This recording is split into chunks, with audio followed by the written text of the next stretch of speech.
Hello, everyone. Here we are for another daily dose of the Worth the Fight podcast.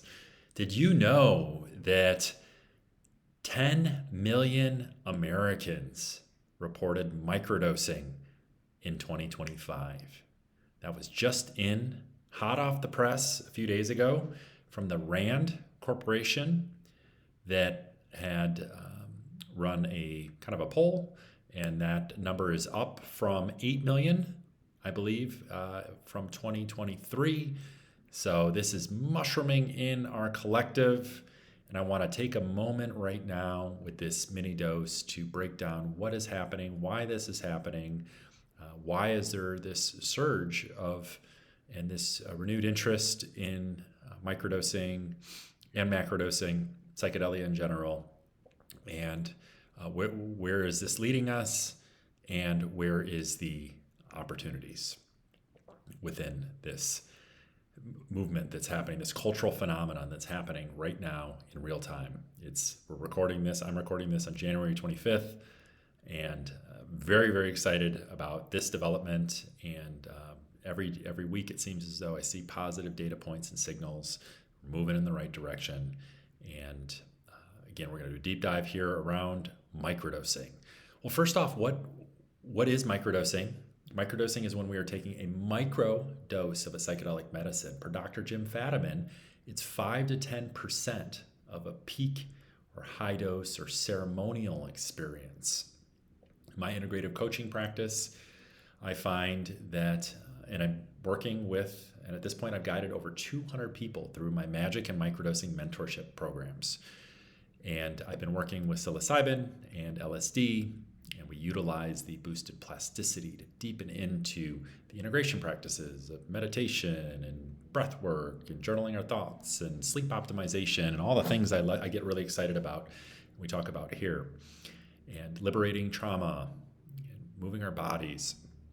Ultimately, everything that I share here is procured to prime prosperity pathways. I believe that when we slow down and we create spaciousness, we can reconnect to our intuition, reconnect to our truth, reconnect to, and ultimately cultivate self-reliance. So when we have these visions, while we're microdosing or macrodosing or meditating or in the flow state, we can trust them, and then we can go all in, and to know that we can do hard things that are required for us to go big, and to for Tom Petty, we're running down a dream, we're chasing down a dream, and moving towards that and putting in the actions each day that will reliably lead us to our big dreams, goals, intentions, aspirations in time.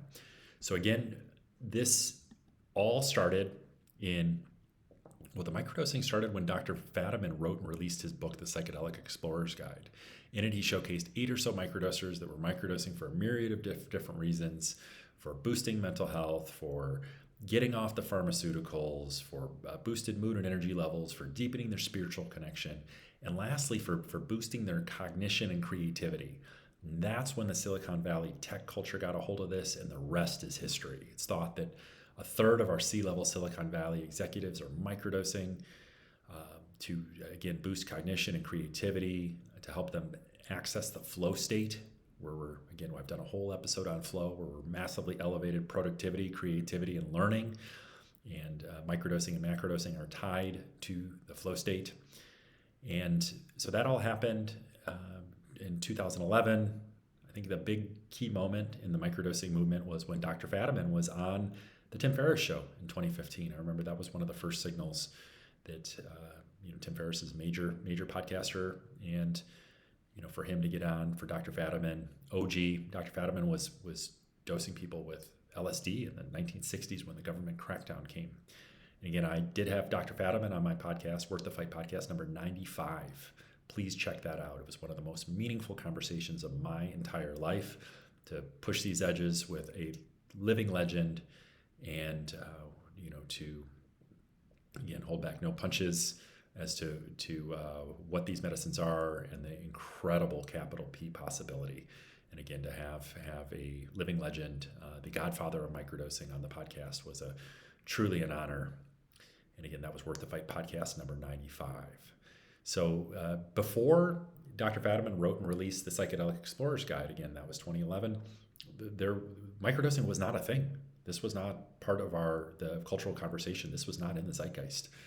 At that point, and for anybody that is listening here and who's had a high dose experience, you'd understand why. Well, why would anyone want to microdose when we can just take a macrodose? The high dose experience is so sensational. It's so incredible, and ineffability is a hallmark of that experience. We don't have proper language, advanced enough language to really understand what's happening in that high dose arena. So of course, when we're taking a microdose, it's a much different experience. It's the same powerful tool, but a different application. And Dr. Fadiman's work, the Fadiman protocol, that's something that I typically start my clients out on, and has that's the cream that has risen to the top in terms of the cultural conversation. But that was kicked off in 2011, and here we are right now in 2025, 2026. It's thought that just this last year, 10 million Americans are microdosed. Now that number again is up from 8 million in 2023 based on the RAND Corporation. I'll put links to all this in the description below so you can take a look for yourself.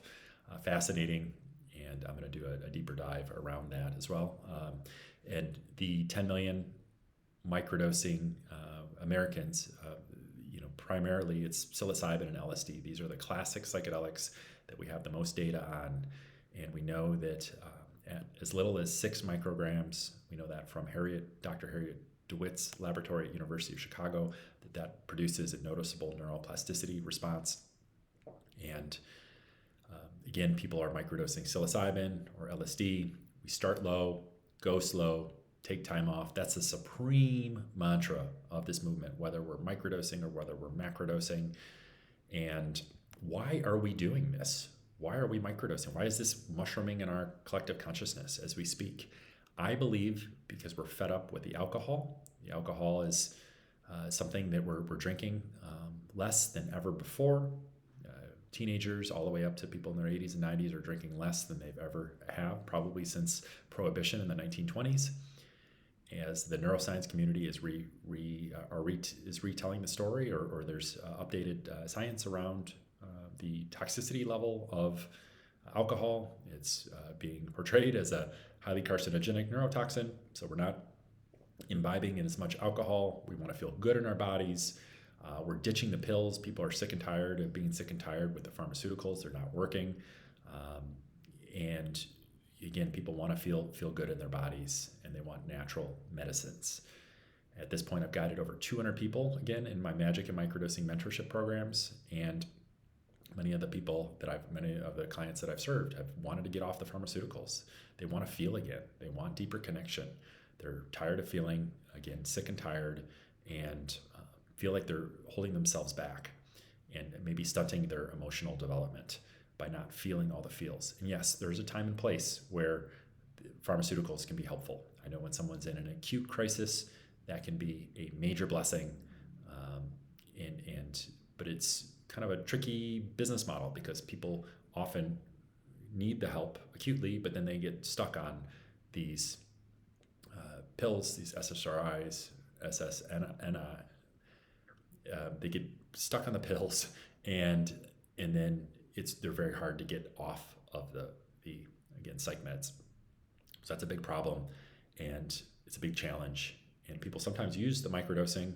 It can be contraindicative if we're on multiple medications, but I've had clients, and I've known many people. I've hosted meetups on the app Meetup, thousands of microdosers. I've got a unique data set of having coached many hundreds, but on my Microdose Mondays, which I'm not doing anymore, thousands, maybe tens of thousands of people that came over the many years that I was hosting that meetup.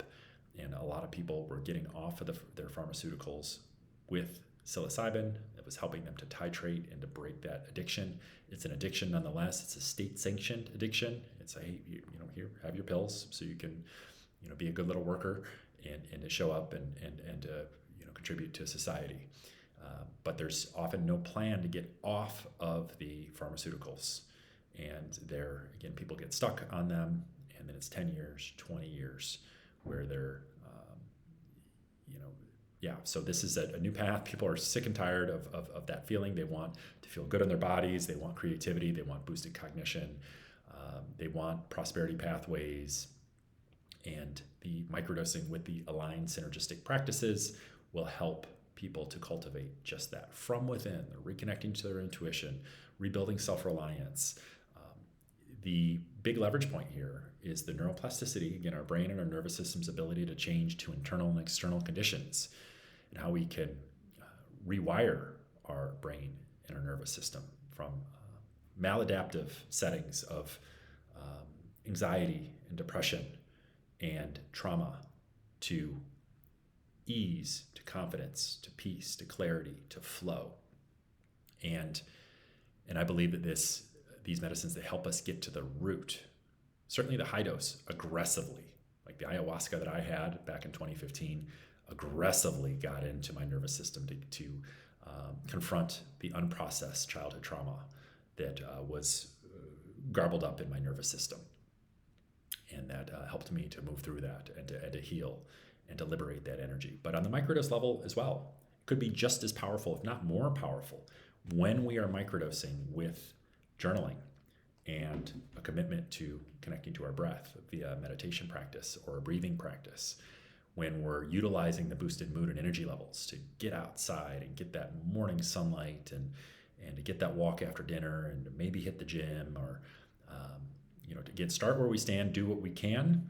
Not everyone's going to be training for a marathon or doing these crazy intense feats, but this is something that can help anyone push their edge with more vim and vigor. And again, the hallmark of the experience is boosted mood and energy levels. That's why this is spreading in our consciousness. Again, people want to feel good. They want to drink less alcohol. They want less on the pharmaceuticals, or they want to ditch the pharmaceuticals altogether. They want to feel good in their bodies. They want to connect to holistic health. And that's really what my message is all about, is helping high achievers to reconnect to holistic health, to expand their impact, income, and inner peace, and to prime prosperity pathways. So there's, again, an enormous opportunity here. This is all happening in real time. And the invitation here to all of you is to know that there's incredible possibility on the path ahead, and that these medicines are safe, and that when we hold with deep reverence and intentionality, that they are extraordinarily powerful and effective. But they can be dangerous if we're doing this willy-nilly, loosey-goosey, and we don't have intention, and we're going to festivals, and that could be really maladaptive, and that could put people in really dark places. I know I had my hands on the stove, burnt a few times, where there's things that I did back in 2015 to 2020 that I wouldn't do now. And I've learned and maybe put myself in some really dangerous positions, and that from a psychological standpoint that could have really done some damage. And that's why I'm doing this service work, to help people, to guide people, to be a steward for these plant medicines, these misunderstood plant medicines, so people can heal, they can feel good in their bodies, they can expand creativity, expand their service impact. Ultimately, that's what this work is about. It's about healing, mending past hurts, liberating the energy of trauma into the energy of life, so we have more bandwidth, more presence. We're not gripped by the past. We have more ability to be in the present moment and have vision for the path ahead, so we can take on hard goals that are around serving other people, helping the person that's behind us that might be struggling with something that we were struggling with, that we've transcended. And that's what gives me so much hope for the more beautiful world our hearts know is possible. I love the support of my book, Worth the Fight. You can find that at worththefightbook.org. And I get feedback almost weekly from people, from readers. And it still lends me to believe that it's evergreen, and there's lots of people that are coming to this path right now, and it's just as relevant in 2026 as it was in 2019 when I wrote and released it on Valentine's Day. Again, thank you for watching, and more to come around microdosing, more to come around this cultural shift that we're having in real time. And if you're struggling with mental health, please know that there is a new path emerging. And again, I highly recommend my book, the book How to Change Your Mind, and Stealing Fire is another great resource. Again, so much love to all of you. Love and peace. Thank you for watching.